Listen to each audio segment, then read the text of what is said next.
Hello students, मेरा नाम है Shlok Vatsal. I am from the Indian Institute of Science, bachelor of science course. और आज हम लोग करने जा रहे हैं इक्विलिब्रियम। चलिए शुरू करते हैं। सबसे पहले इस चैप्टर के दो पार्ट्स हैं, chemical equilibrium, equilibrium in general और आयोनिक इक्विलिब्रियम। आयोनिक इक्विलिब्रियम वाले पार्ट में आपको जनरली आयन से रिलेटेड चीजें पढ़ाई जाती हैं और वो इस चैप्टर का ज्यादा इंपॉर्टेंट वाला पार्ट है, क्योंकि वहां पर आपको एसिड्स बेसिस वाले कॉन्सेप्ट्स भी एक बार रिविजिट कराए जाएंगे। केमिकल इक्विलिब्रियम के पहले आपको थोड़ी बहुत फिजिकल इक्विलिब्रियम या इक्विलिब्रियम इन जनरल की भी बातें कराई जाती हैं, तो वो सब हम लोग यहाँ पर आज देखने वाले हैं। चलिए, सबसे पहले आपको एक एग्जाम्पल दिया गया है। अगर हम एक क्लोज्ड कंटेनर में पानी भरकर रख दें तो उसके ऊपर कुछ वेपर्स कलेक्ट हो जाते हैं। यहाँ पर दो प्रोसेसेस काम में आती हैं, इवापोरेशन ऑफ वाटर और कंडेंसेशन ऑफ वेपर्स। इन दोनों प्रोसेसेस जब एक दूसरे को नलिफाई कर दें या बैलेंस आउट कर दें, उसे एक इक्विलिब्रियम का स्टेट कहा जाता है। और ये जो पूरा सिस्टम है हमारे पास, उसको इक्विलिब्रियम मिक्सचर कहा जाता है। यहाँ पर आप उसका रिएक्शन भी देख सकते हैं। ये चीज आपने बहुत ही पहले से पढ़ी भी है। ये one of the most important processes है नेचर की। आपको पता है रेनफॉल इसी कारण होता है, या जितने भी साइकिल्स रन होते हैं एनवायरमेंट में, वो सारे इसी के बेसिस पर होते हैं, इक्विलिब्रियम के बेसिस पर। आगे देखते हैं, फिजिकल और केमिकल दोनों के लिए इक्विलिब्रियम एस्टेब्लिश होता है। केमिकल रिएक्शंस की एक स्पेशलिटी ये है कि यहाँ पर जो इक्विलिब्रियम एस्टेब्लिश होता है वो डायनामिक इक्विलिब्रियम होता है। यानी एक बार इक्विलिब्रियम पर आकर चीजें रुक नहीं जाती, वो कंटिन्यू करती रहती हैं, लेकिन उनका नेट इफेक्ट जीरो होता है। आप देखोगे कि अगर आप किसी अपने फिजिक्स में ये चीज पढ़ी होगी कि अगर आप लोएस्ट काइनेटिक एनर्जी वाले पॉइंट पर या लोएस्ट टोटल एनर्जी वाले पॉइंट पर जाकर एक बॉल को रख दें, तो वो वहां पर स्टेबल रहेगा, इक्विलिब्रियम में रहेगा। उसे आप थोड़ा बहुत मूव भी करें तो वो लास्ट में वापस उसी जगह पर आ जाता है, जिसे हम स्टेबल इक्विलिब्रियम वहां पर कहते हैं। यहाँ केमिस्ट्री में वो चीज थोड़ी अलग है। आपकी रिएक्शन आगे भी बढ़ेगी, पीछे भी जाएगी, और उसमें कंटिन्यूअसली चेंजेस होते रहेंगे, लेकिन इन चेंजेस का नेट इफेक्ट जीरो होता है। इसीलिए इसे डायनेमिक इक्विलिब्रियम कहा जाता है। आगे बढ़ते हुए, केमिकल इक्विलिब्रियम के तीन ग्रुप्स हैं ब्रॉडली। एक जो कि इतने ज्यादा आगे बढ़ गए हैं कि उसके रिएक्टेंट्स को आइडेंटिफाई नहीं किया जा सकता, एक जो इतने कम आगे बढ़े हैं कि उनके प्रोडक्ट्स को आइडेंटिफाई नहीं किया जाता, और एक जो कि बैलेंस टाइप का है, यानी रिएक्टेंट्स और प्रोडक्ट्स का जो रेशियो है वो कंपेरेबल है। हम लोग मेनली जो इक्विलिब्रियम केमिस्ट्री में पढ़ते हैं वो इस थर्ड टाइप के रिएक्शंस की पढ़ते हैं। उसके पहले और बाद वाले रिएक्शंस को जनरली हम लोग इरिवर्सिबल रिएक्शंस की कैटेगरी में डाल देते हैं। इसके बारे में भी आपने पढ़ा है। मान लो हमारे पास कोल है, उसे हम आग लगा देते हैं तो वो चीज वापस नहीं आती है। हम लोग जनरली मान लेते हैं कि वो रिएक्शन बहुत मुश्किल है। आगे बढ़ते हुए, equilibrium in physical processes, phase transformation के बारे में आप जानते हैं। सॉलिड से लिक्विड, लिक्विड से गैस, सॉलिड से गैस। सॉलिड से गैस वाले जो प्रोसेसेस होते हैं उन्हें सब्लिमेशन कहा जाता है, अगर आपको याद होगा। जैसे कैम्फर इवापोरेट कर जाता है, उसे हीट करते हैं तो, या फिर आयोडीन को अगर हम लोग रखते हैं तो वो डायरेक्टली सॉलिड टू गैस बन जाता है। यहाँ पर उसी के बारे में थोड़ी डिटेल में बात की गई है। एक ऐसा टेम्परेचर जहां पर सॉलिड और लिक्विड फेज अपने इक्विलिब्रियम में होते हैं, उसे हम नॉर्मल मेल्टिंग पॉइंट या नॉर्मल फ्रीजिंग पॉइंट कहते हैं उस सब्सटेंस का। ये स्टैंडर्ड कंडीशन पर प्योर सब्सटेंस, स्टैंडर्ड कंडीशन का मतलब एटमॉस्फेरिक प्रेशर, और प्योर सब्सटेंस के केस में होता है, इसीलिए इसे नॉर्मल मेल्टिंग या नॉर्मल फ्रीजिंग पॉइंट कहते हैं। हम लोग जानेंगे कि कुछ ऐसे कंडीशंस होते हैं जहां पर ये मेल्टिंग और फ्रीजिंग पॉइंट चेंज हो सकते हैं, वो भी इक्विलिब्रियम के ही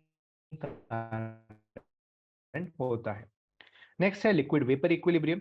लिक्विड वेपर जहां पर इक्विलिब्रियम में होते हैं, उस पॉइंट को हम लोग बॉइलिंग पॉइंट कहते हैं। ये चीज आपने पढ़ा भी होगा पहले। बॉइलिंग पॉइंट स्पेशली उस पॉइंट को कहा जाता है जहां पर एटमॉस्फेरिक प्रेशर और वेपर प्रेशर इक्वल हो जाए किसी भी लिक्विड का। वेपर प्रेशर आपको याद रखना होगा, किसी भी गैस में हमेशा टेम्परेचर पर ही डिपेंड करता है। इसके अलावा और कोई भी प्रॉपर्टी नहीं है जिस पर वेपर प्रेशर डिपेंड करेगा। आगे हम लोग बढ़ते हैं, सॉलिड वेपर का इक्विलिब्रियम। जैसे मैंने कहा, सब्लिमेशन, अमोनिया का भी अमोनियम क्लोराइड का भी यहाँ पर एग्जांपल दिया गया है। Next, equilibrium involving dissolution of solids और गैसेस इन लिक्विड्स। तो सॉलिड को अगर लिक्विड में मिलाएंगे, जैसे शुगर का एक सोल्यूशन बनाए, वहां पर जो रेट ऑफ डिसोल्यूशन होगा वो रेट ऑफ क्रिस्टलाइजेशन के बराबर होगा, तब हमें एक इक्विलिब्रियम की कंडीशन मिलेगी। आप देखते होंगे अगर आप बहुत ज्यादा चीनी डाल दें एक सोल्यूशन के अंदर, और वहां पर आप देखेंगे कि कुछ डिसॉल्व होता है, कुछ डिसोल्यूशन से हट सकता है। ये चीज हम लोग कंफर्म कैसे कर सकते हैं? अगर मान लो हम लोग नॉर्मल शुगर डालें वाटर में और वो जमा हो गया नीचे, तो हमें पता नहीं। लेकिन अगर आप या फिर ऑक्सीजन का कोई रेडियो एक्टिव आइसोटोप हो, तो वहां पर हम लोग क्या देखते हैं कि जो रेडियो एक्टिविटी वाला पार्ट है वो बढ़ता है नॉर्मल सोल्यूशन के अंदर, और एक इक्विलिब्रियम की कंडीशन वहां पर अचीव होती है। जनरली हम लोग रिएक्शंस में जब भी इस तरह की चीजें मेजर करते हैं इक्विलिब्रियम की कंडीशन स्पेशली, तो हम लोग इसी चीज को देखते हैं कि रेडियो एक्टिव मिक्सचर में क्या रेशियो आ रहा है इसका। आगे बढ़ें, gases in liquid. Henry's law यहाँ पर एक काफी इंपॉर्टेंट थ्योरम है या लॉ है आप कह सकते हैं, जो कहता है कि mass of gas dissolved in a given mass of solvent at any temperature is proportional to the pressure of gas above the solvent. ये चीज इक्विलिब्रियम की कंडीशन में होती है, और ये आप सोच भी सकते हैं, इमेजिन कर सकते हैं। अगर हम लोग प्रेशर बढ़ाएंगे तो डिसोल्यूशन भी बढ़ेगा, क्योंकि मॉलिक्यूल्स के बीच के इंटरैक्शन को हम लोग बढ़ा रहे हैं। ये चीज आपको ध्यान में रखनी है। ठीक है, यहाँ पर आप देख सकते हैं, मतलब प्रेशर हम लोग कम कर देते हैं तो वहां पर उसका सारा फिज निकल जाता है, जैसा हम लोग कहते हैं। यहाँ पर उसी की थोड़ी और डिटेल्स दी गई हैं फिजिकल इक्विलिब्रियम के बारे में। General characteristics of physical equilibrium, सिर्फ क्लोज्ड सिस्टम में पॉसिबल है at a given temperature, both opposing processes अगर at same rate, and dynamic but stable. जैसा मैंने कहा, डायनामिक का मतलब मूवमेंट दोनों तरफ होता है, लेकिन नेट मूवमेंट जीरो हो जाता है। All measurable properties remain constant. अगर इक्विलिब्रियम अटेन होता है तो one of the parameters eight a given temperature stable हो जाते हैं या कांस्टेंट हो जाते हैं। ऐसे क्वांटिटीज की magnitude extent of the reaction को बताती है। नेक्स्ट, केमिकल प्रोसेसेस की डायनेमिक इक्विलिब्रियम के बारे में। जैसा मैंने कहा, कुछ रिएक्शंस फॉरवर्ड जाती हैं, बैकवर्ड जाती हैं, और उन्हीं में हम इस तरह के इक्विलिब्रियम को ऑब्जर्व करते हैं। यहाँ पर एक केमिकल इक्विलिब्रियम का ग्राफ आप देख सकते हैं, जहाँ पर कॉन्सेंट्रेशन शुरू में चेंज होता है इस तरह से और इस तरह से, लेकिन बाद में जाकर एक स्टेबल वैल्यू अटेन कर लेता है विथ टाइम। वही चीज यहाँ पर दी गई है। हेबर्स प्रोसेस एक काफी अच्छा एग्जाम्पल है समझने के लिए डायनेमिक नेचर, जहां पर एक समय के बाद नाइट्रोजन, हाइड्रोजन और अमोनिया की जो कॉन्सेंट्रेशंस होती हैं या पार्शियल प्रेशर्स होते हैं, वो एक स्टेबल वैल्यू अटेन कर लेते हैं। ठीक है, आपको एक एक्सपेरिमेंट करने के लिए कहा गया, आप इसे ट्राई कर सकते हैं। यहाँ पर उसी हेबर्स प्रोसेस की इक्विलिब्रियम का ग्राफ दिया हुआ था। Chemical reactions reach a state of dynamic equilibrium. हाँ, तो होता क्या है कि अब हमें देखना है कि डायनामिक इक्विलिब्रियम है कि नहीं। तो जैसा हमने शुगर के एग्जांपल में देखा था, हम एक रेडियो एक्टिव आइसोटोप डाल दे रहे थे। सेम चीज यहाँ पर कर रहे हैं, यहाँ पर एक आइसोटोप यूज कर रहे हैं, ड्यूटेरियम, हाइड्रोजन के बदले। और हम लोग देख रहे हैं जैसे जैसे टाइम बढ़ता है वैसे वैसे ड्यूटेरियम की कॉन्सेंट्रेशन बढ़ती है, और इसीलिए हम लोग कहते हैं कि डायनामिक इक्विलिब्रियम है, न कि स्टैटिक इक्विलिब्रियम। ठीक है, यही चीज यहाँ पर और डिटेल में दी गई है। हाइड्रोजन और आयोडीन के रिएक्शन से जो HI बनता है उसके बारे में दिया गया है। इक्विलिब्रियम कांस्टेंट और लॉ ऑफ इक्विलिब्रियम यहाँ पर दिया गया है। तो देखा क्या गया एक्सपेरिमेंटली कि जो इक्विलिब्रियम अटेन हो रहा है उसको एक्सप्लेन करने में एक इक्वेशन काफी काम आती है, जिसे हम इक्विलिब्रियम इक्वेशन कहते हैं। यहाँ पर Kc इक्विलिब्रियम कांस्टेंट है और स्क्वायर ब्रैकेट्स में दी गई वैल्यूज कॉन्सेंट्रेशंस है। देखा यह गया कि A plus B changes to C plus D reversibly. अगर ये रिएक्शन हम लोग कराते हैं तो इसमें जो equilibrium bye concentration of reactants के प्रोडक्ट के बराबर होता है। ये चीज बहुत ही इंपॉर्टेंट है, इस चैप्टर का एक तरह से कहें तो फंडामेंटल बेस है। इसी को सपोर्ट करते हुए कुछ एविडेंस यहाँ पे दिया गया है। इनिशियल इक्विलिब्रियम कॉन्सेंट्रेशन क्या क्या है H2I2 और HI का। यहाँ पर एक और इम्पॉर्टेंट आपको लॉ टाइप का दिया हुआ है। At a given temperature product of concentrations of react. हाँ, तो यहाँ पर एक काफी इंपॉर्टेंट लॉ दिया गया है। एक टेम्परेचर पर concentration of reaction product raise to respective stoichiometric coefficient by product of concentration of reactants अपने अपने स्टोइकियोमेट्रिक रे जो वैल्यू है उस पर अगर हम लोग रेज करते हैं तो वो हमें एक कांस्टेंट वैल्यू देता है, जिसे हम लोग इक्विलिब्रियम कांस्टेंट भी कहते हैं, और इसी लॉ को लॉ ऑफ केमिकल इक्विलिब्रियम कहा जाता है। ये काफी इंपॉर्टेंट है, एक फंडामेंटल बेस है इक्विलिब्रियम के चैप्टर का या फिर इक्विलिब्रियम के पूरे कॉन्सेप्ट का, और आपको ये चीज याद रहनी चाहिए। इनिशियली जब इसे देखा गया था तो इसे लॉ ऑफ मास एक्शन कहा जाता था, क्योंकि उस समय एक्टिव मास कहते थे कॉन्सेंट्रेशन को। यही चीज आप यहाँ पर देख सकते हैं, हम लोग स्टोइकोमेट्रिक रेशियो पे उठा दिए हैं उनके कॉन्सेंट्रेशंस को। Equilibrium constant for the reverse reaction is inverse of equilibrium constant reaction in the forward direction. आप इसे खुद इमेजिन कर सकते हैं, जैसे यहाँ पर एग्जांपल पे भी दिया गया है। मान लो जब आप फॉरवर्ड रिएक्शन लिख रहे हैं इसकी, तो इसका रिएक्शन कांस्टेंट आएगा H2 HI⁻² by H2 into I2 की कॉन्सेंट्रेशन। लेकिन जब आप इसकी रिवर्सिबल रिएक्शन की रेट कांस्टेंट लिखेंगे, इक्विलिब्रियम कांस्टेंट लिखेंगे, तो वो क्या आएगा? यहाँ पर ऊपर आ जाएगा H2 और I2, क्योंकि ये दोनों इस रिवर्सिबल रिएक्शन के प्रोडक्ट्स हैं, और नीचे आ जाएगा HI²। तो हम लोग देख सकते हैं ये इसका जस्ट रेसिप्रोकल है, और इसे आप इंट्यूटिवली भी समझ सकते हैं कि जो चीज आगे बढ़ रही है जिस कांस्टेंट से, अगर हम लोग उसे ही पीछे लेने लगेंगे तो वो उसका रेसिप्रोकल हो जाएगा। ठीक है, नेक्स्ट हम लोग आगे बढ़ते हैं। सेम चीज पर थोड़े और एग्जांपल्स दिए हुए हैं। होमोजेनस और हेटेरोजेनस इक्विलिब्रियम। होमोजेनस इक्विलिब्रियम जहां पर सारे ही फिजिकल स्टेट में है। Equilibrium constant in gas systems.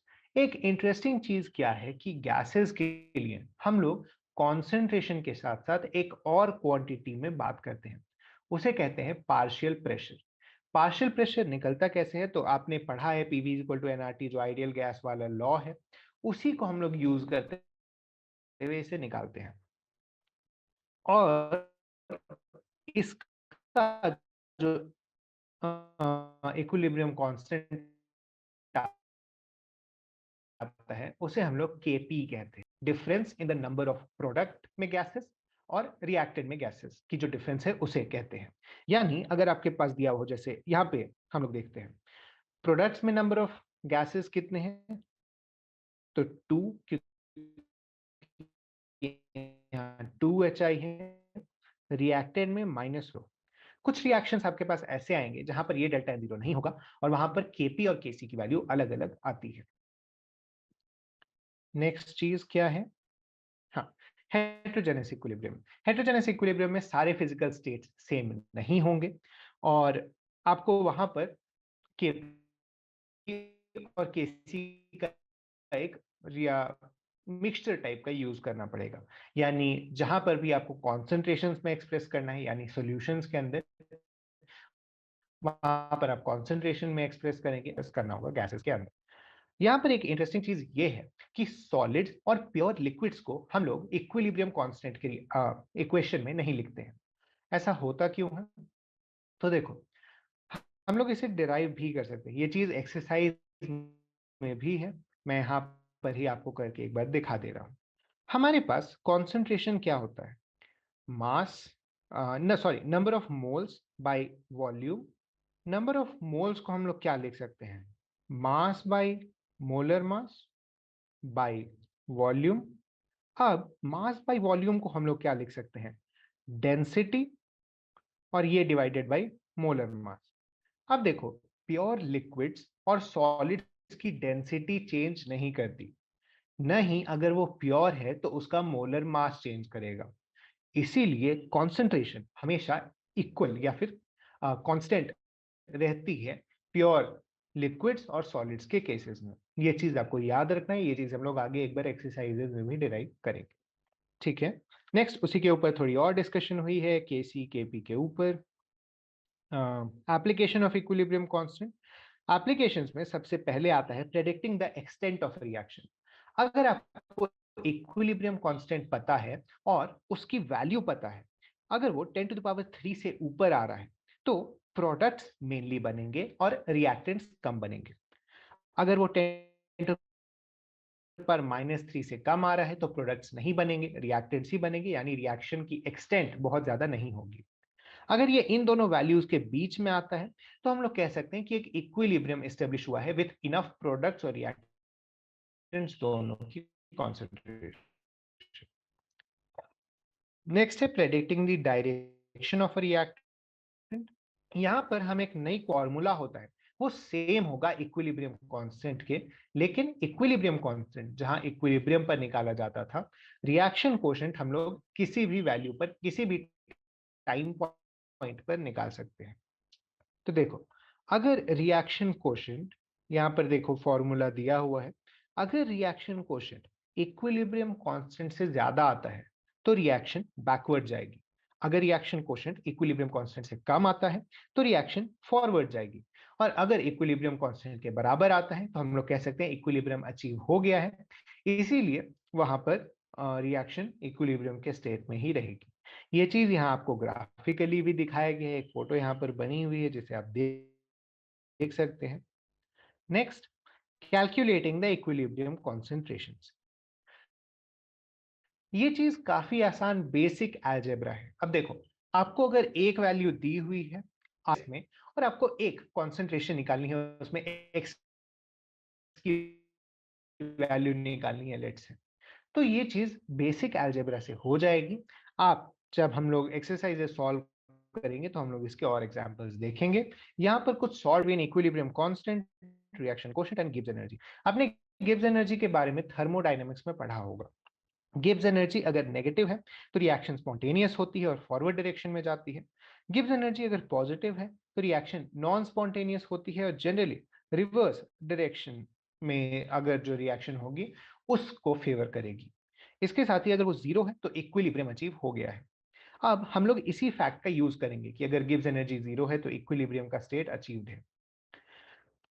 Delta G का ये फॉर्मूला होता है delta G naught plus R T L N Q. यहां पर Q जो हमने ऊपर देखा है, डेल्टा जी नॉट स्टैंडर्ड गिव्स एनर्जी है। स्टैंडर्ड गिव्स एनर्जी वगैरह निकालने के बारे में आपने थर्मोडायनेमिक्स के चैप्टर में पढ़ा है। हमने अभी अभी देखा, अगर डेल्टा जी जीरो है, इक्वेट कर देंगे, इससे हमें क्या मिलता है, L N K is equal to minus delta G by R T, और K is equal to E to the power minus delta G by R T. ये फॉर्मूला हमें मिलता है कि इंपॉर्टेंट फॉर्मूला है, याद भी रखा जा सकता है। ये इक्विलिब्रियम को थर्मोडायनेमिक्स से जोड़ता है। यहाँ पर आप देख सकते हैं वो एक्सप्लेनेशंस जो हमने नीचे देखी थी डेल्टा जी और रिएक्शन के डायरेक्शन को लेकर, वो चीज यहाँ पर दी हुई है। आप इसे देखकर आगे बढ़ सकते हैं। Next, factors affecting equilibrium. यहाँ पर एक बहुत इंपॉर्टेंट प्रिंसिपल या रूल है जिसे कहते हैं ले-चाटलियर्स प्रिंसिपल। ये कहता है कि अगर हम एक इक्विलिब्रियम वाले सिस्टम को डिस्टर्ब करते हैं या उसको कोई पर्टर्बेशन देते हैं तो वो वापस इक्विलिब्रियम में आने की कोशिश करेगा। ये चीज अब आप फिजिक्स से रिलेट करके देख सकते हैं। जहां पर इक्विलिब्रियम, स्टेबल इक्विलिब्रियम में कोई बॉल होती है तो उसे हम डिस्टर्ब भी करेंगे तो वो कोशिश करती है वापस अपने इक्विलिब्रियम वाले स्टेट में आने की। यही चीज है यहाँ पर। यानी अगर आप प्रेशर चेंज करोगे तो वो वापस प्रेशर लाने की कोशिश करेगा। अगर आप कंसंट्रेशन चेंज करेंगे तो वो वापस कंसंट्रेशन की वही रेशियो लाने की कोशिश करेगा। ये चीज हम लोग यहाँ पर देख सकते हैं। कंसंट्रेशन चेंज, जैसा मैंने आपको कहा, अगर आप रिएक्टेंट्स ऐड करते हैं या फिर कोई भी ऐड करने की कोशिश करेगी सब्सिक्वेंट रिएक्शन के थ्रू। वही चीज यहाँ पर लंबे चौड़े तरह से दिया हुआ है, आप इसे एक बार रीडिंग दे लें। उसी चीज को यहाँ पर ग्राफिकली एक्सप्लेन किया गया है। नेक्स्ट, इफेक्ट ऑफ कॉन्सेंट्रेशन पे एक एक्सपेरिमेंट है, ये भी आप अपने लैब में परफॉर्म कर सकते हैं। Effect of pressure change. अब देखो, प्रेशर चेंज एक बहुत ही इंटरेस्टिंग टॉपिक है।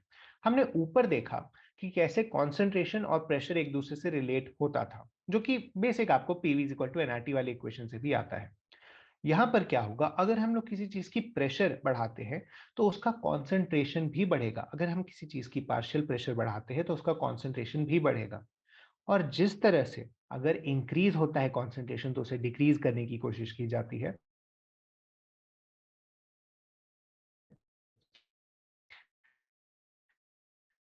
सेम तरह से अगर प्रेशर इंक्रीज होता है तो उसे डिक्रीज किए जाने की कोशिश की जाती है।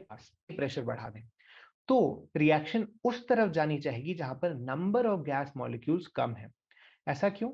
आपने पढ़ा है PV is equal to N R T. अब वॉल्यूम कांस्टेंट है, आर एक कांस्टेंट है और टेम्परेचर कांस्टेंट है, तो पी डायरेक्टली प्रोपोर्शनल हो जाता है एन के। अब पी अगर बढ़ गया है और उसे कम करना है तो हम क्या चेंज कर सकते हैं? वॉल्यूम तो फिक्स्ड है कंटेनर का, टेम्परेचर कांस्टेंट है और आर तो खैर एक यूनिवर्सल ही कांस्टेंट है। इसीलिए हम लोग एन कम करने की कोशिश करते हैं रिएक्शन में।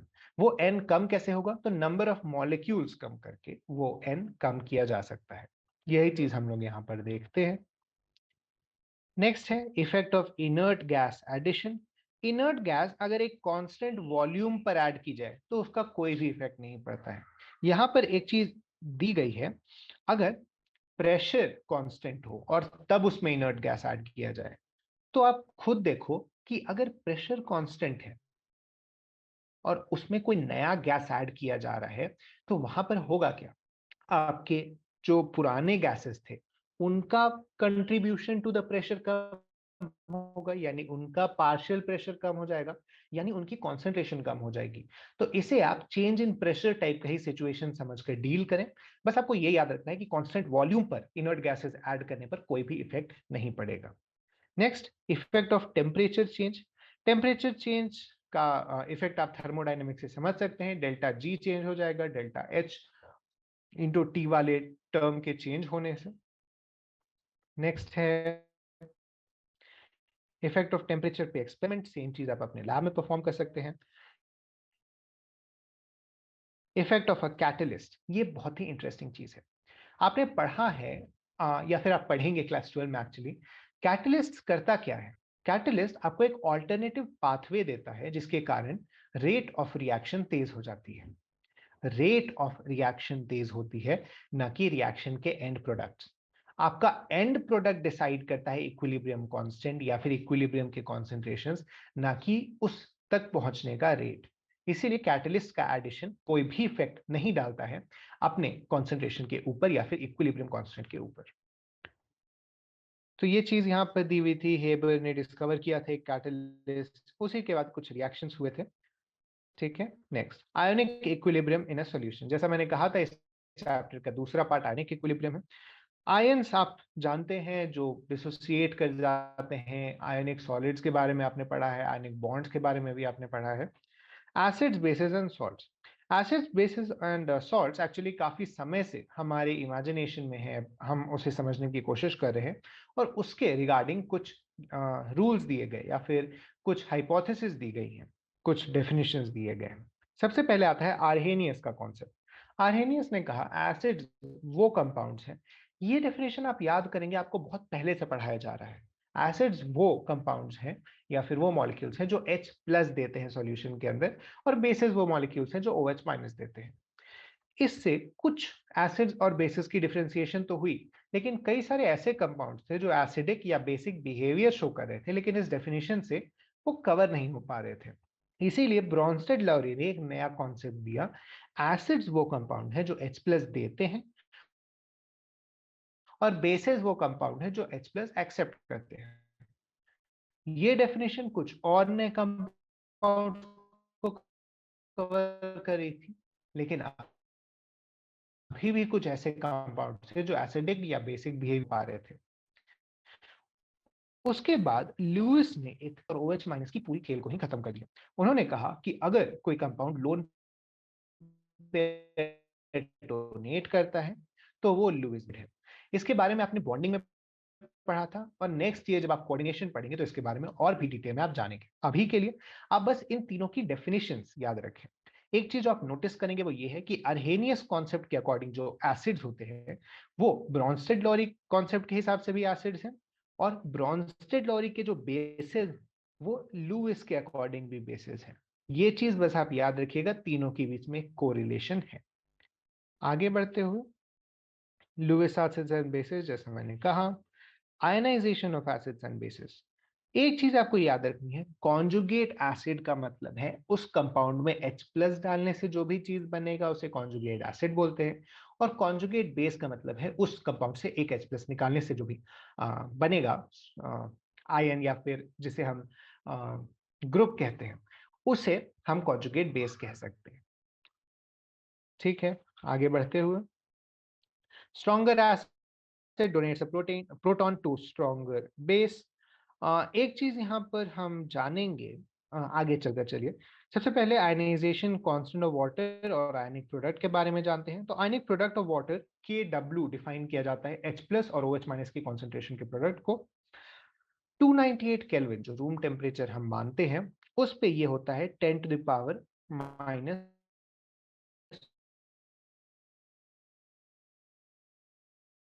14, यानी H प्लस की कॉन्सेंट्रेशन 10 पावर माइनस 7 और OH माइनस की कॉन्सेंट्रेशन दोनों मिलकर बनते हैं 10 पावर माइनस 4। ठीक है, डेंसिटी इतना है, तो उससे मोलारिटी आती है 55.55 मोलर वाटर की। ये चीज आप याद भी रख सकते हैं। एसिडिक कंडीशंस में H प्लस की कॉन्सेंट्रेशन ज्यादा होती है OH माइनस से। न्यूट्रल में दोनों की कॉन्सेंट्रेशन इक्वल होती हैं और बेसिक में उसकी OH माइनस की कॉन्सेंट्रेशन H प्लस से ज्यादा होती है। नेक्स्ट है पीएच स्केल। पीएच स्केल हम लोग जनरली हाइड्रोजन की कॉन्सेंट्रेशन H प्लस आयन की कॉन्सेंट्रेशन के बेसिस पर बनाते हैं। पीएच होता है माइनस लॉग AH प्लस या फिर माइनस लॉग H प्लस, उसकी मोलारिटी का जो कॉन्सेंट्रेशन है उसके बेसिस पर। अगर हमारे पास कॉन्सेंट्रेशन ऑफ एसिड -7 है तो उसका पीएच 7 होगा। जैसा हम लोग जानते हैं न्यूट्रल पीएच को 7 माना जाता है। एसिडिक सॉल्यूशन का पीएच 7 से कम, बेसिक का 7 से ज्यादा। ये सारी चीजें आपने काफी डिटेल में पहले भी पढ़ी हैं। ठीक है, PKW is a very important quantity. PKW का टोटल वैल्यू 14 होता है रूम टेम्परेचर पर, याद रखिएगा। एक चीज बस जो आपको मैं मेंशन कर देना चाहता हूँ वो ये है कि 14 हर टेम्परेचर पर नहीं होता। अगर हम लोग टेम्परेचर इंक्रीज करते हैं तो जनरली इसकी वैल्यू कम होती जाती है। ठीक है, ionization constants for weak acid. Weak acid के केस में होता क्या है कि डिसोसिएशन पूरा नहीं होता, इसीलिए हम लोग इसकी जब आयनाइजेशन कांस्टेंट निकालते हैं तो वहां पर हम लोग इसका ध्यान रखते हैं कि हम लोग ये ना लें कि इसकी कॉन्सेंट्रेशन पूरी तरह से चेंज हो गई है। यानी C2 C प्लस C नहीं बन रहा है यहाँ पर C माइनस सी अल्फा बच जाएगा इसकी कॉन्सेंट्रेशन में। C अल्फा इसकी बनेगी और C अल्फा इसका बनेगा। इसको जब हम लोग नॉर्मल अपने इक्विलिब्रियम कांस्टेंट वाली चीज में लिखते हैं तो हमें दिखता है K is equal to C square alpha square by C one minus alpha. यहाँ पर C alpha square by one minus alpha आता है। इस के ए को हम लोग डिसोसिएशन या आयनाइजेशन कांस्टेंट कहते हैं। Tk is measure of the strength of acid. The larger the value of K, the stronger is the acid. ये चीज बस आप याद रख सकते हैं।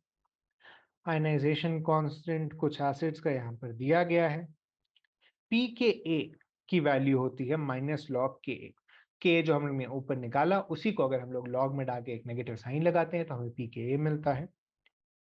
अगर हमें pH निकालना है तो वो हम लोग इस तरह से निकाल सकते हैं। ये चीज हम लोग देखेंगे आगे चलकर, उसमें बहुत ज्यादा टेंशन लेने की जरूरत नहीं है। ठीक है, आगे हम लोग बढ़ सकते हैं। Ionization of weak bases same तरह की चीज है, बस यहाँ पर के ए के बदले के बी होता है और पी के ए के बदले पी के बी मिलता है हम।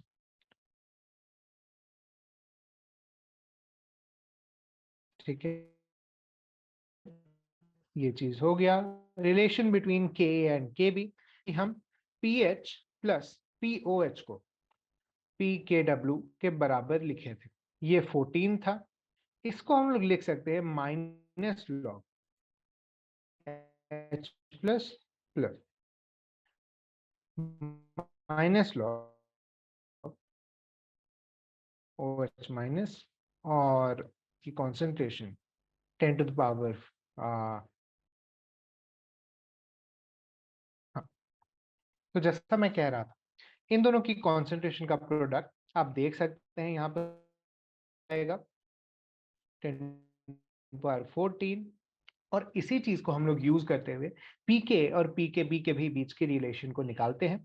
हमें मिलता क्या है, के इंटू के बी जो है वो के डब्ल्यू के बराबर आता है। और हम लोग जानते हैं के डब्ल्यू की वैल्यू क्या है, 10 पावर माइनस 14। और ये चीज हम लोग एक्सपेरिमेंटली भी वेरीफाई कर सकते हैं। Next, the equilibrium constant for net reaction obtained by adding two or more reactions equals to the equilibrium constant for individual reactions के products।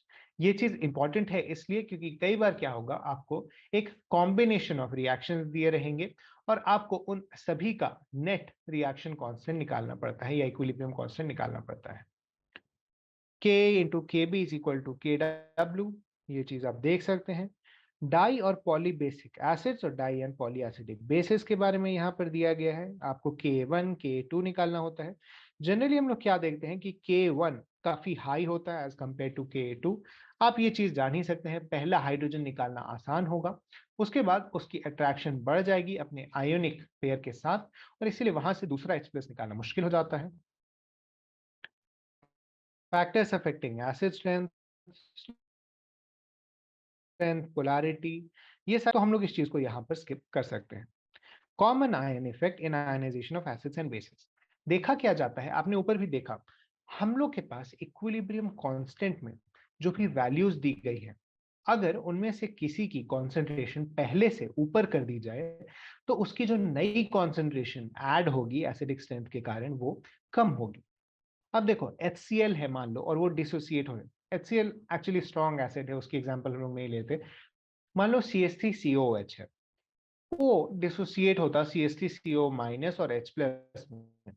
अगर हम लोग पहले से CH3CO माइनस की कॉन्सेंट्रेशन को काफी ज्यादा बढ़ा देंगे तो हमें क्या दिखेगा कि उसकी डिसोसिएशन कम हो जा रही है और हेंस उसकी जो एसिडिक स्ट्रेंथ है वो कम हो जा रही है। ये चीज कॉमन आयन इफेक्ट कहलाती है, क्योंकि कॉमन आयन के कारण एसिडिक या बेसिक स्ट्रेंथ कम होती जा रही दिख रही है। नेक्स्ट, ये चीज उसी के बारे में एक्सप्लेनेशन है किस तरह से कॉमन आयन इफेक्ट को हम लोग मैथमेटिकली देख सकते हैं। Hydrolysis of salts and the pH of their solution. कुछ नहीं, आपको बस एक रिएक्शन इक्विलिब्रियम की लिखनी आनी चाहिए और उसको मैथमेटिकली एक्सप्रेस करना आना चाहिए इक्वेशन के फॉर्म में, और उसके बाद आप कोई भी क्वेश्चन सॉल्व कर सकते हैं। आयनिक इक्विलिब्रियम में एक बहुत ही इंपॉर्टेंट चीज है कि आपको उसको अप्रोक्सीमेट करने आना चाहिए। यानी इसमें कई सारे कैलकुलेशंस होते हैं, काफी एक्यूरेट कैलकुलेशन आपको चाहिए होती है। कई बार वो चीज जरूरी नहीं होता है, अगर आप एक अप्रोक्सीमेट वैल्यू भी लेंगे तो आपको अच्छा खासा रिजल्ट आ जाएगा। ये चीज हम लोग आगे आने वाले क्वेश्चंस में भी देखेंगे। वो होता है 7+12 pk माइनस pkb। ये एक इंपॉर्टेंट फॉर्मूला, आप इसे याद रख सकते हैं। ठीक है, बफर सॉल्यूशन। बफर जनरली उन सॉल्यूशंस को कहा जाता है जो एक पीएच कांस्टेंट या फिर मेंटेन करने की कोशिश करते हैं। बफर आप जानते भी होंगे, हम रियल वर्ल्ड में भी उन्हीं चीजों को कहते हैं जो एक कांस्टेंट या फिर इक्विलिब्रियम मेंटेन करने की कोशिश करते हैं, जैसा हम कहते हैं। बफर्स बनाते कैसे हैं, तो एक सॉल्ट लेते हैं, उसका कॉन्जुगेट एसिड या कॉन्जुगेट बेस लेते हैं, उसके साथ हम लोग दोनों को मिक्स करते हैं और उससे हमें एक pKa मिलता है। उसके साथ ही हमें सॉल्ट और नॉर्मल उसके कॉन्जुगेट एसिड या बेस की कॉन्सेंट्रेशन मिलती है, और उसे ही हम लोग एक बफर सोल्यूशन कहते हैं।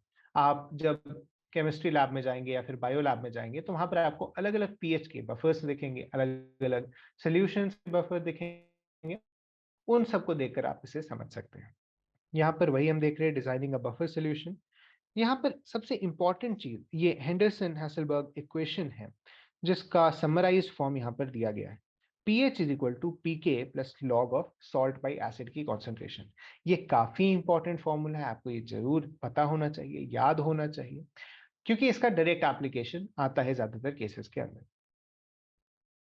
Same POH is equal to pKb plus log of conjugate acid by base, उसका फॉर्मूला होता है।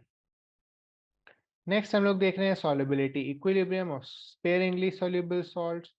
यहाँ पर आप उस चीज को देख सकते हैं। सॉल्युबिलिटी प्रोडक्ट एक काफी इंटरेस्टिंग कॉन्सेप्ट है। सॉल्युबिलिटी प्रोडक्ट इक्विलिब्रियम पर ही बेस्ड होता है। बस यहाँ पर हम लोग क्या करते हैं, KSP को डिफाइन करते हैं, K इंटू BaSO4। अब K की वैल्यू आपको पता था, Ba2 plus SO42 minus by BaSO4, उसमें अगर आप BaSO4 मल्टीप्लाई कर दोगे तो आपके पास बस प्रोडक्ट ऑफ रिएक्टेंट्स या फिर प्रोडक्ट ऑफ उसके जो कॉन्स्टिट्यूएंट आयंस हैं वो आ जाएगा। सॉल्युबिलिटी प्रोडक्ट या सिंपल सॉल्युबिलिटी प्रोडक्ट इसे कहते हैं। यहाँ का आपको एक्सपेरिमेंटल वैल्यू दिया गया है, याद रखने की जरूरत नहीं है। सॉल्युबिलिटी प्रोडक्ट बस आप याद रखिएगा, आयंस के जो सिंपल कॉन्सेप्ट को कहते हैं। आगे हम लोग देख सकते हैं सेम चीज के बारे में, सॉल्व एग्जांपल्स दिए गए हैं। कॉमन आयन इफेक्ट यहाँ पर भी अप्लाई करता है, क्योंकि यहाँ भी इक्विलिब्रियम की ही बात हो रही है। और इसी के साथ इस चैप्टर का थ्योरी पोर्शन कंप्लीट होता है। नेक्स्ट हम लोग बढ़ते हैं क्वेश्चंस की तरफ। नेक्स्ट हम लोग करने जा रहे हैं इक्विलिब्रियम के क्वेश्चंस। सबसे पहले, liquid is in equilibrium with its vapor in a sealed container. What is the initial effect of change on vapor pressure जब हम लोग वॉल्यूम ऑफ कंटेनर को सडनली इंक्रीज करते हैं? अब देखो, आप जानते हैं PV is equal to NRT के अकॉर्डिंग कि pressure is inversely proportional to volume. अगर हम लोग सडन चेंज लाते हैं वॉल्यूम के अंदर, तो प्रेशर उसी के अकॉर्डिंगली सडनली डिक्रीज कर जाएगा। Next, how do rates of evaporation and condensation change initially? जैसा हमने पहले पढ़ा था कि जब हम लोग प्रेशर बढ़ा रहे थे तो कंडेंसेशन बढ़ रहा था, इवापोरेशन कम हो रहा था।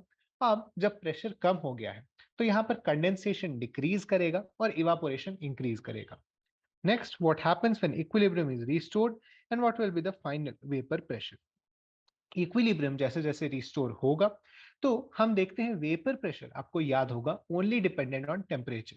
यहाँ पर क्योंकि कोई भी टेम्परेचर चेंज नहीं आ रहा है और इक्विलिब्रियम एस्टेब्लिश हो रहा है, यानी वेपर प्रेशर वापस अपनी इनिशियल वैल्यू को अटेन कर लेगा। Next, what is KC for following equilibrium when the equilibrium concentration of each substance is इतना?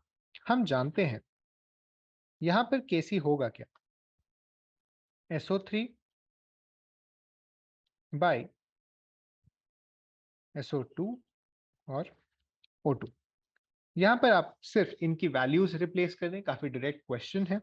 SO3 की वैल्यू हमें दी गई है 1.9 का स्क्वायर बाय SO2 0.6 का स्क्वायर और 0.82 यहाँ पर मल्टीप्लाई कर दो। इससे आपको जो भी वैल्यू आ रही है वो इसकी केसी की वैल्यू होगी। नेक्स्ट हम लोग देखेंगे certain temperature and total pressure of itna iodine vapor contain 40% by volume of iodine atoms. Calculate Kp for the equilibrium. हमें टोटल प्रेशर दिया हुआ है, हमें आयोडीन वेपर्स की कॉन्सेंट्रेशन दी हुई है जिसमें आयोडीन एटम्स की वैल्यू दी हुई है। यानी अगर टोटल प्रेशर P है, या हाँ, टोटल प्रेशर हटाओ, टोटल वॉल्यूम V है, इसमें हमारे पास 0.4V आयोडीन एटम्स ऑक्यूपाई किए हुए हैं और 0.6V आयोडीन के मॉलिक्यूल्स ऑक्यूपाई किए हुए हैं। अब हम जानते हैं, हम मान सकते हैं यहाँ पर कि आयोडीन के एटम्स और जो उसके मॉलिक्यूल्स हैं उसकी रेडियस या फिर जो पर एटम ये होगा उसका स्पेस ऑक्यूपाइड वो सेम होगा, क्योंकि हम लोग जनरली इक्विलिब्रियम के क्वेश्चन सॉल्व करते हुए आइडियल गैस की सिनेरियो लेते हैं, तो हम लोग इसी रेशियो में इसके नंबर ऑफ एटम्स और नंबर ऑफ मॉलिक्यूल्स को भी लेंगे। यहाँ पर हम लोग जान सकते हैं केपी होगा क्या? पार्शियल प्रेशर ऑफ आई का square by partial pressure of I2। यहाँ पर इसको इस तरह से भी लिख सकते हैं Kc into delta N, Kc into RT to the power delta N. यहाँ पर डेल्टा एन क्या है? तो 1 है। Kc क्या है? तो 0.4 का स्क्वायर बाई 0.6। R की वैल्यू आप बैठा दीजिए यहाँ पर 8.314 और टेम्परेचर की वैल्यू आपको यहाँ पर बिठानी पड़ेगी, तो आपको जो वैल्यू मिलेगी वो हम लोग इस तरह से निकाल सकते हैं। यहाँ पर हम लोग एक और चीज देखते हैं कि हमें टोटल प्रेशर दिया हुआ है, इससे हम लोग पार्शियल प्रेशर निकाल सकते हैं क्योंकि हमें वॉल्यूम का रेशियो पता है। वॉल्यूम के रेशियो के इनवर्स होगा प्रेशर का रेशियो, ये चीज हम लोग समझ सकते हैं। इसीलिए आप देखो ये क्या होगा, 0.6 का स्क्वायर बाई 0.4 यानी 0.36 बाई 0.4, इसे हम लोग 10/9 लिख सकते हैं, तो हमें 0.9 आ जाएगा केपी की वैल्यू। इस तरह से आपको अलग अलग फॉर्मूले यूज करने होते हैं, अलग अलग सिचुएशंस के अंदर आपको अपने अकॉर्डिंगली इसे लिखना पड़ेगा। नेक्स्ट हम लोग बढ़े, right the expression for equilibrium constant for each of the following reactions. हम लोग जानते हैं केसी होता क्या है, C to the power C, D to the power D by A to the power A, B to the power B। इसी चीज को यहाँ पर लिखते हैं। पहले वाले केस में क्या होगा, NO का स्क्वायर Cl, सॉरी Cl2 और नीचे NOCl का स्क्वायर। सिमिलरली नेक्स्ट केस में होगा CuO का square NO2 to the power 4 O2 by O. यहाँ पर एक चीज ध्यान देने वाली ये है कि ये सॉलिड है और ये भी सॉलिड है, हम जानते हैं कि सॉलिड की कॉन्सेंट्रेशन चेंज नहीं करती है क्योंकि उसकी डेंसिटी और मॉलिक्यूलर मास सेम है, तो इसीलिए यहाँ से CO हट जाएगा और नीचे भी हमारे पास कुछ नहीं आएगा बाई 1। ये हमारा KC आ गया इस केस के अंदर। नेक्स्ट है CH3CO C2H5 aqueous, H2O liquid और ये दोनों। H2O लिक्विड अगेन यहाँ पर नहीं आएगा क्योंकि ये एक प्योर लिक्विड है। हम इसे लिख सकते हैं CH3COH C2H5OH by CH3CO C2H5। ये एक रिएक्शन हो गई। Next Fe3 plus OH minus FeOH3 solid. यहाँ पर अगेन एक प्योर सॉलिड है जिसकी डेंसिटी मॉलिक्यूलर मास इक्वल है, तो ये KC में नहीं आएगा। हम इसे सीधे लिखेंगे 1 बाई Fe3 प्लस और OH माइनस का होल क्यूब। I2 सॉलिड है, F2 और 2IF5। यहाँ पर इस दोनों की फेज नहीं दी गई है, लेकिन हम लोग एक्सपेक्ट करके चल सकते हैं। आपको अगर पी ब्लॉक आपने पढ़ा है तो वहां पर इसकी फेज दी हुई होगी, आप एक बार वहां से जाकर चेक कर सकते हैं। तब तक के लिए हम लोग इसे लिक्विड मान सकते हैं, और ये हम गैस के फॉर्म में लेते हैं अगर, तो ये 1/F2⁵ आता है। नेक्स्ट आगे बढ़ते हुए, find out the value of Kc for each of the following from the value of Kp। हमें क्या पता है, Kp is equal to Kc RT⁴ delta n।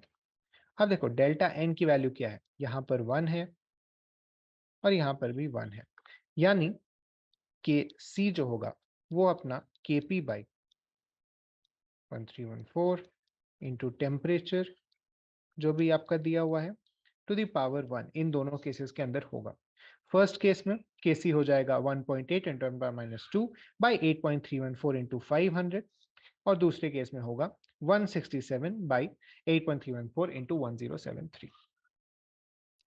Next, for the following equilibrium Kc की value दी गई है। Both the forward reaction are elementary biomolecular reactions. What is Kc for the reverse reaction? हम जानते हैं रिवर्स रिएक्शन का जो Kc होता है, मान लो इसे हम KcR लिखते हैं, वो 1/Kc के बराबर होता है। तो इससे हम बस 1/6.3 इंटू 10⁻14 लिख सकते हैं। यहाँ पर आप एक चीज देखोगे, हमें बहुत ही क्लियरली मेंशन किया गया कि एलिमेंटरी बाईमॉलिक्यूलर रिएक्शंस है, यानी अननेसेसरी स्टेप्स नहीं है बीच में। अगर अननेसेसरी स्टेप्स भी होंगे तो हम जानते हैं कि जो इक्विलिब्रियम कांस्टेंट होता है वो प्रोडक्ट ऑफ रिएक्शंस होता है, तो हमें जो फाइनल इक्विलिब्रियम कांस्टेंट मिलेगा वो सेम ही मिलेगा दोनों केसेस में। इसीलिए हम चाहे वो बाईमॉलिक्यूलर एलिमेंटरी हो या ना हो, दोनों केसेस में ये चीज लिख सकते हैं 1/6.3 10⁻14 के बराबर होगा। नेक्स्ट है explain why pure liquids and solids can be ignored. जैसा मैंने वहां पर भी डिराइव किया था, concentration is equal to number of moles by volume. इसे हम लोग लिख सकते हैं mass by molar mass by volume. Mass by volume को हम लोग डेंसिटी लिख सकते हैं, डेंसिटी बाय मोलर मास। ये डेंसिटी भी कांस्टेंट रहती है बोथ सॉलिड्स और प्योर लिक्विड्स के केस में, और उनका मोलर मास भी कांस्टेंट रहता है। इसीलिए हमें कॉन्सेंट्रेशन इक्वल मिलती है पूरे रिएक्शन के दौरान, और इसीलिए हमें मेंशन करना जरूरी नहीं है, हम इग्नोर कर सकते हैं इसे। आगे बढ़ते हुए, reaction between N2O2 takes place as follows. If a mixture of इतना इतना is placed in 10-liter reaction vessel and allowed to form, ये determine the composition of the equilibrium mixture। अब देखो आपको Kc की वैल्यू दी हुई है। सबसे पहले क्या होगा, हम इस रिएक्शन को लिख लेते हैं 2N2 plus O2 will form 2N2। हमें शुरू में दिया हुआ है 0.482, ये हमें दिया हुआ है 0.933, और ये हमारे पास 0 है। मान लो x moles of oxygen react करते हैं तो हमें मिलेगा 2x मोल्स ऑफ दिस, तो हमें मिला 0.482 माइनस 2x 0.933 माइनस x, और यहाँ पर बन जाएगा आपके पास 2x रिएक्टेंस, सॉरी प्रोडक्ट। अब Kc की वैल्यू क्या है, 2 into 10⁻37 is equal to 2x का square by 0.933 minus x into 0.482 minus 2x।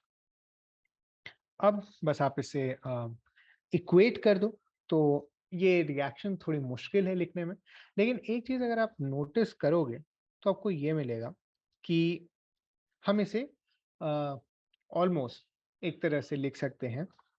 चलो इसको तो हम मल्टीप्लाई कर लेते हैं। आगे हमारे पास 0.933 into 0.482 plus 2x² minus 0.933 into 2x minus 0.482 into x। इस साइड हमें क्या मिला? 2x² into 10⁻37। अगर हम इसे इस तरफ ले आएंगे तो अब देखो, इस वैल्यू के सामने इस वैल्यू की कोई मतलब नहीं है, तो हम इसे हटा देते हैं। इसके साथ ही हमें क्या मिलेगा जब हम इसे कंसिडर करें? मान लो ये काफी छोटी वैल्यू है एज कंपेयर टू दिस। हम जब इसे एक कैलकुलेशन सॉल्वर में डालते हैं, इक्वेशन सॉल्वर के अंदर, तो हमें x की वैल्यू जो मिलेगी वो काफी छोटी मिलेगी। और ये चीज हमें क्या दिखाता है? याद होगा आपको एक्सटेंट ऑफ रिएक्शन जब हम लोग पढ़ रहे थे तो हमें क्या मिल रहा था? अ, हम लोग एक्चुअली इसको भी इग्नोर कर सकते हैं। अगर आप थोड़ा गौर से देखोगे तो हमें क्या मिलेगा कि जो एक्सटेंट ऑफ रिएक्शन है वो काफी लो है। इसका क्या कारण है? तो केसी की इतनी छोटी वैल्यू, जैसा हमने ऊपर देखा भी था, अगर 10⁻³ से छोटा आ रहा है तो वो काफी कम एक्सटेंट ऑफ रिएक्शन मानी जाती है। नेक्स्ट है nitric oxide react with this of mole is mixed in container of is obtained, calculate the equilibrium amount of NO and Br। ठीक है, इसमें कोई चिंता की बात नहीं है, ये तो सिंपल स्टोइक्योमेट्री का ही क्वेश्चन दिख रहा है। ये था 0.087, 0.0437, ये 0। अब देखो हमें क्या मिला? 7 minus 2x, 0.0437 minus x is equal to 2x। अब आपको 2x की वैल्यू दी हुई है, आप इसे कट कर दो। 0.0259 आपको x की वैल्यू मिल गई। आप यहाँ पर डाल दो 0.437 माइनस 0.0259, यहाँ पर गया 12, 7, 1, 0.0178 ये आ गई। और यहाँ पर इसको इंटू 2 करके डालना होगा। इंटू 2 इसका दिया ही हुआ है, माइनस 0.0518। क्या आएगा देख लो, 2 इधर, 6 माइनस 1 5, और यहाँ पर 3। आपको ये दोनों वैल्यूज मिल गई, आप इसे लिखकर आगे बढ़ सकते हैं। Next question, at 450 kelvin Kp is equal to इतना, for the given equilibrium what is the Kc at this temperature. फिर से वही चीज, Kc is equal to Kp, sorry Kp is equal to Kc RT to the power delta n। यहाँ पर Kp है 2 into 10⁻10 Kc। यहाँ पर delta n आ रहा है -1। देखो 2 minus 1 minus 2 is equal to -1। RT की वैल्यू आप लिख लो, तो हमारा Kc क्या आएगा?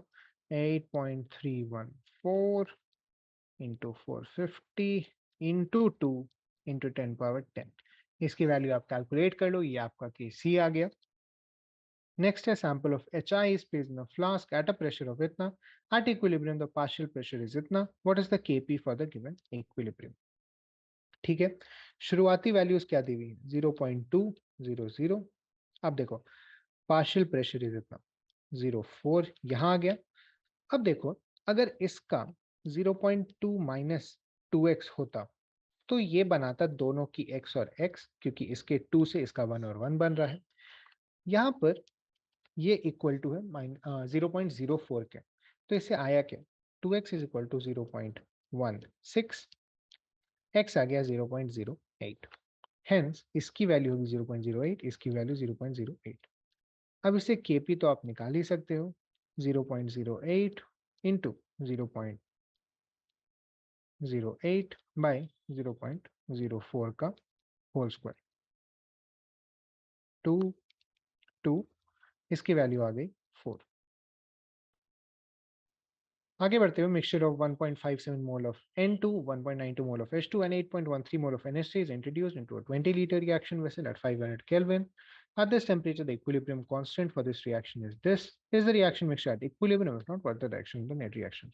आपको पता होगा डायरेक्शन निकालने के लिए हम लोग Q निकालते हैं, तो Q की वैल्यू क्या आई? NH3 का होल स्क्वायर, NH3 ये रहा 8.13 का whole square divided by N2, N2 का वैल्यू है 1.57, H2 1.92 का होल क्यूब। क्या ये वैल्यू इससे बड़ी है या छोटी है? आप चाहे तो कैलकुलेट कर लो, या आप अगर सिंपली भी देखो, ये 8 के स्क्वायर के बराबर है, ऑलमोस्ट 64 मान सकते हैं। ये वाला 2 के क्यूब के बराबर है, ऑलमोस्ट 8, और ये 1.5 मान लो। ठीक है, हमें दिख क्या रहा है? 64/12 टाइप की वैल्यू दिख रही है। ये हमें ऑलमोस्ट 5 के अराउंड वैल्यू देगा।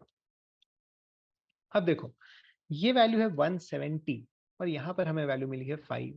हेंस Q की वैल्यू कम है, ये इक्विलिब्रियम पर नहीं है। क्योंकि Q की वैल्यू कम है तो ये रिएक्शन फॉरवर्ड मूव करेगी जब तक कि Q की वैल्यू Kc के बराबर नहीं आ जाती, जब तक इक्विलिब्रियम अटेन नहीं कर जाता।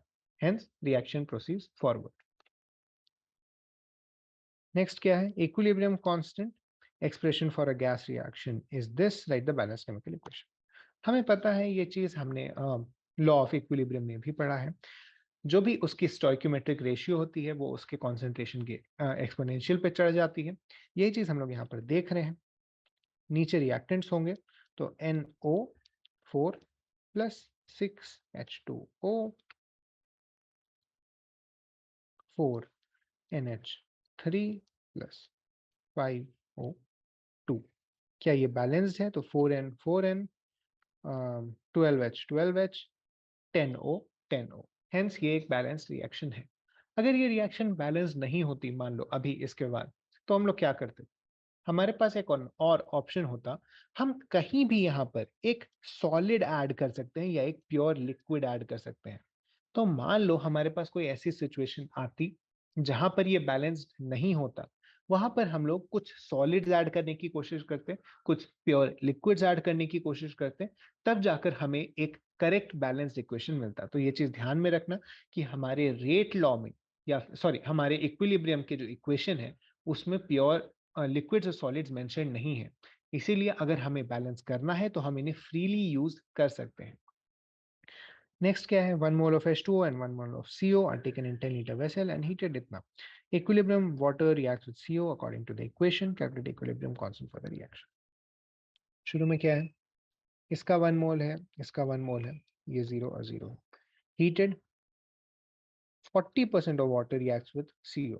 40% रिएक्ट किया तो 0.6 बचा। ये भी 1:1 ही में रिएक्ट कर रहे हैं। ये भी ये हुआ, ये 0.4 हुआ, ये 0.4 हुआ। ये नंबर ऑफ मोल्स है, याद रखना, ये नंबर ऑफ मोल्स है। हमें निकालना है Kc, हमें मोलारिटी चाहिए। मोलारिटी कैसे निकलेगा? तो number of moles by volume से। वॉल्यूम हमारे पास 10 लीटर्स दिया हुआ है, कांस्टेंट ही है। Kc लिखते हैं हम लोग 0.4/10, 0.4/10 बाई 0.6/10, 0.6/10। यह है हमारे पास 16/36, ऊपर 4 नीचे 9, 4/9 हमारे पास Kc की वैल्यू आ गई। अगर आपको इसी को Kp में कन्वर्ट करना है तो आपके पास टेम्परेचर दिया हुआ है, आपके पास R की वैल्यू है, इसी में आप मल्टीप्लाई कर दो। लेकिन एक इंटरेस्टिंग चीज आपको क्या दिखेगी? नंबर ऑफ गैस इक्वल है दोनों साइड्स पर, इसीलिए Kp की वैल्यू भी Kc के इक्वल ही आई। आगे बढ़ते हुए, equilibrium constant for the reaction is this. Present at equilibrium, what are the concentration of this and this, assuming that we initially started with HI in order to reach equilibrium. इसका क्या मतलब है? अगर हम लोग शुरू में सिर्फ HI से स्टार्ट किए थे, यानी H2 और I2 की जो कॉन्सेंट्रेशन होंगी वो इक्वल होंगी, यही इस चीज का मतलब है। अब देखो, हमारे पास है 54.8 इज इक्वल टू HI की कॉन्सेंट्रेशन का स्क्वायर बाई H2 I2 0.5 का स्क्वायर, और अभी अभी मैंने कहा दोनों की कॉन्सेंट्रेशन इक्वल है, तो नीचे आ जाएगा x square. x square is equal to 0.25 by 54.8। इसको हम लोग लिख सकते हैं x is equal to 0.5 by root under 54.8। इसको चाहे आप अब कन्वर्ट करो या ना करो, ये चीज आप पर डिपेंड करती है। ठीक है, तो इसके साथ हम लोग आगे बढ़ते हैं। What is equilibrium concentration of each of the substances in the equilibrium when the initial concentration of ICl was this?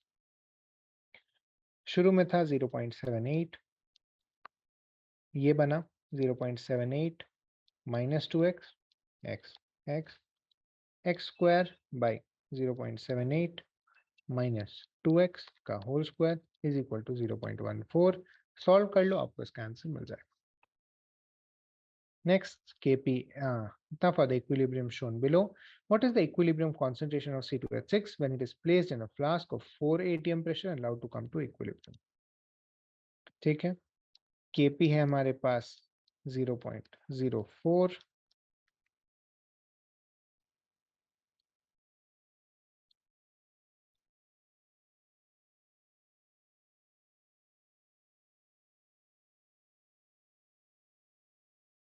ठीक है। What is the equilibrium concentration of C2H6 when it is placed in a flask at 4 atm pressure and allowed to come to equilibrium?